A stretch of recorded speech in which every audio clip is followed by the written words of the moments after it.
연일 태국 총리가 헛소리를 늘어놓던 게 전부 이유가 있었던 것 같습니다. 태국은 그동안 군사 쿠데타로 몇 번이나 정권이 바뀌어 왔기에 쿠데타가 일어나는 건 놀랍지 않지만 이번에는 그동안 한국을 향해 적대적인 발언을 해왔던 총리가 일으킨 쿠데타기에 더욱 이슈가 된 건데요. 그는 서울은 3시간이면 점령 가능하다고 헛소리를 일삼으며 그것이 문제가 되자 농담이라고 말하기도 했던 바로 그 총리입니다. 태국은 군부 힘이 막강하고 군이 정치에도 깊이 개입하는데요.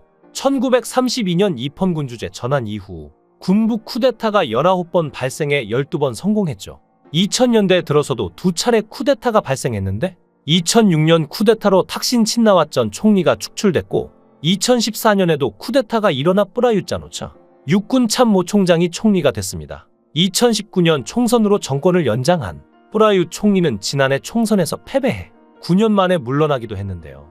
태국 시민들은 이런 혼란스러운 상황에서 어떻게든 저항하려고 노력했습니다. 시위대는 왕정 말고 자유를 드러내놓고 주장하는데 예전에 태국 민주화 시위가 군사정권 퇴진과 문민민주화 2가지 요구를 내세웠다면 이젠 국민의 일치된 존경과 사랑을 받는다는 왕실을 향해 군주제 개혁을 주장하고 있습니다. 왕실과 군사정권이 한통속이라는 그동안 꾹꾹 눌러온 금지된 말을 발화하기 시작한 것이죠. 이게 시위대가 손가락 3개를 펼치는 이유입니다. 사실 2000년대 들어서 벌어진 2번의 쿠데타는 모두 사실상 태국 국왕의 뜻에 따라 움직였다는 게 전문가들의 견해인데요.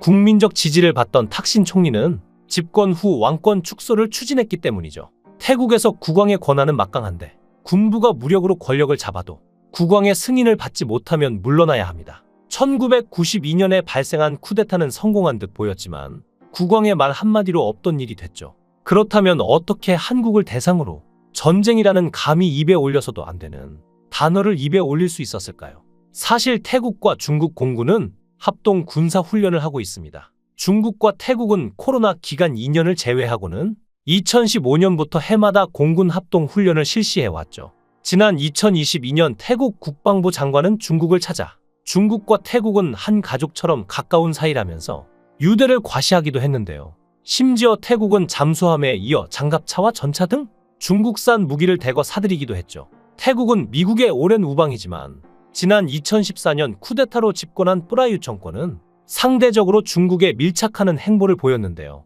중국과 태국은 한 가족이라며 수교 50주년을 앞두고 양국 관계는 새로운 역사적 시작점에 있다는 말과 함께 서로의 관계가 끈끈함을 과시했습니다. 실제로 이를 뒷받침하듯 태국이 중국에 자이언트 판다 장기 임차를 요청했는데 중국도 이를 긍정적으로 검토한다는 반응을 보였습니다. 중국이 서방과의 관계 악화로 과거에 임대해줬던 판다를 속속 되찾아가는 징벌적 판다 외교를 펼치고 상대국들 역시 추가 대여에 나서지 않는 모습과는 대조적인데요. 미국, 중국 갈등 국면 속에서 오히려 점점 가까워지는 중국, 태국 관계를 상징적으로 보여주는 장면이라는 분석이 나올 수밖에 없죠. 심지어 중국인들을 향해 무비자 입국을 허용하며 종지부를 찍고야 말았는데요. 태국의 총리는 중국을 큰형이라고 칭했는데 중국과 태국은 형제나 다름없고 중국이 큰형이라며 양국이 서로 의지해야 하고 태국은 큰형 중국에 의지해야 한다고 말했을 정도로 현재 태국은 중국에게 의지 중입니다. 그래서 그런 걸까요? 태국은 중국과 마치 자신들의 군사력이 매우 강화된 것으로 착각을 하고 있는 상황이라고 보이는데요.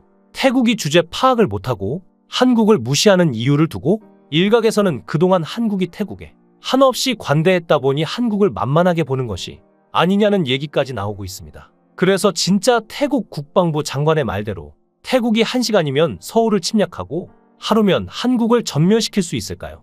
애초에 어린 반푼어치도 없는 소리입니다. 한국은 약 55만 명의 현역 군인을 보유하고 있으며 그중 상당수가 육군이죠. 게다가 한국은 대부분의 성인 남성이 군 복무를 하고 있거나 했던 경험이 있는데요. 그에 비해 태국군은 약 36만 명의 현역 군인을 보유하고 있죠. 또한 2023년 기준으로 한국의 국방 예산은 약 430억 달러인데요.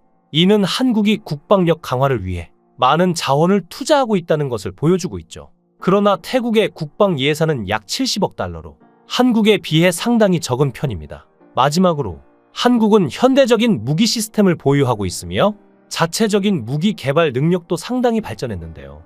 한국은 K2 전차, K9 자주포, FA-250 경공격기 등 다양한 첨단 무기 체계를 운영하고 있죠. 또한 한국은 탄도 미사일과 잠수함, 첨단 전투기 등을 보유하고 있어 전반적인 군사 기술 수준이 높은데요.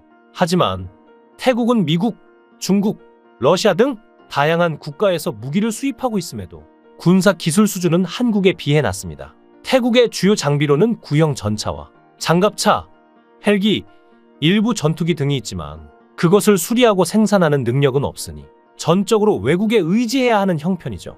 이런 수치로 비교만 해봐도 전반적으로 태국의 군사력이 한국에 비할 수 없는 정도라고 볼 수 있는데요. 그렇기에 태국 국방부 장관이 한 발언은 정말 사태 파악을 못하고 한 경솔한 발언이라고 볼 수 있는데요. 국방부 장관의 발언은 일부러 태국인들의 감정을 대변하는 듯한 모습으로 보여 호감을 사려는 용도로 보입니다. 하지만 아무리 중국이 도와준다고 해도 중국이 손해를 보면서까지 도와줄 리가 없죠. 누군가는 태국이 항공모함 보유국이라 한국의 군사력이 태국을 압도하지는 않는다고 말하는데요. 진실을 알고 나면 생각이 바뀔 겁니다. 태국어로 위대한 차크리 왕조라는 뜻을 가진 태국의 항공모함 차크리 나루에벳은 스페인 해군의 항공모함의 설계를 기초로 개발되었고 실제 건조도 스페인의 바산 조선소에서 이루어졌습니다. 태국에게는 첫 항공모함인 동시에 아시아 국가들 중에서는 처음으로 제트 전투기를 운용할 수 있는 항공모함이었기 때문에 1997년 취역 당시에는 세계적인 주목을 받기도 했는데요. 하지만 25년이 지난 지금 차크리 나루에벳은 실제 출항은 꿈도 못 꾸고 자국민들을 위한 관광지 신세로 전락해버리고 말았습니다. 태국의 군사력을 상징하던 항공모함은 함정 수명을 절반도 못 채우고 퇴역한 것이나 마찬가지인데요. 아시아 경제 위기가 발생하면서 태국 정부는 해군 예산을 대폭 삭감했고 운용 비용이 비싼 항공모함부터 활동이 멈추면서 차크리 나루에벳의 항해 일수는 급감했습니다. 더군다나 오래되어 부품 수급이 어려웠고 삭감된 예산으로 새로운 함재기 구입은 생각지도 못한 탓에 차크리 나루에벳은 항공모함이 아닌 헬리콥터 모함이 되어버리고 만 것이죠. 현재는 돈 먹는 하마로 취급되어 1년의 대부분을 항구에만 정박하고 있는 참 쓸모가 없는 항공모함이라 태국의 군사력에는 포함이 안 됩니다. 하지만 한국은 어떤가요? 다른 나라에 무기를 수입해오는 것이 아니라 스스로 만드는 국가죠. 세계 방산 시장에서 K방산의 존재감이 점점 커지는 가운데 올해도 굵직한 방산 수주가 잇따르면서 정부가 제시한 4대 방산 강국 목표에 한 발짝 더 다가가는 중인데요.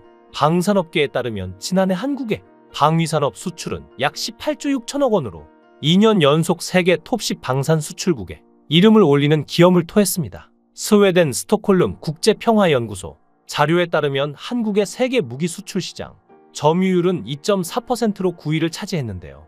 나머지 국가로는 미국, 러시아, 프랑스, 중국, 독일, 이탈리아, 영국, 스페인으로 40%인 미국을 제외하면 한국과 비슷한 수준이죠. 한국이 폴란드와 총 약 17조 원 상당의 무기 수출 계약을 체결한 것을 시작으로 현재 루마니아에 K-9 자주포를 수출하는 협상을 진행하고 있는 상황이며 폴란드에는 다연장 로켓 천무에 대한 2차 실행 계약 체결을 추진하고 있습니다. 이어 인도와는 자주포 추가 도입 사업 협상에 나섰고 루마니아, 폴란드 등과는 지난해 호주 수출에 성공한 차세대 보병 전투 장갑차 레드백의 수출을 논의하고 있는 중입니다. 애초에 무기로도 상대가 안 되는데요. 도대체 태국에서는 무슨 일이 벌어지고 있는 걸까요? 태국 군사력으로 한국을 점령한다니 정말 꿈만 같은 소리네요. 꿈은 깨야 되는데 말입니다. 여러분의 생각은 어떠신가요? 귀한 시간 내서 영상을 끝까지 시청해 주셔서 대단히 감사합니다. 더 좋은 영상으로 꼭 보답하겠습니다. 구독과 좋아요 부탁드립니다. 감사합니다.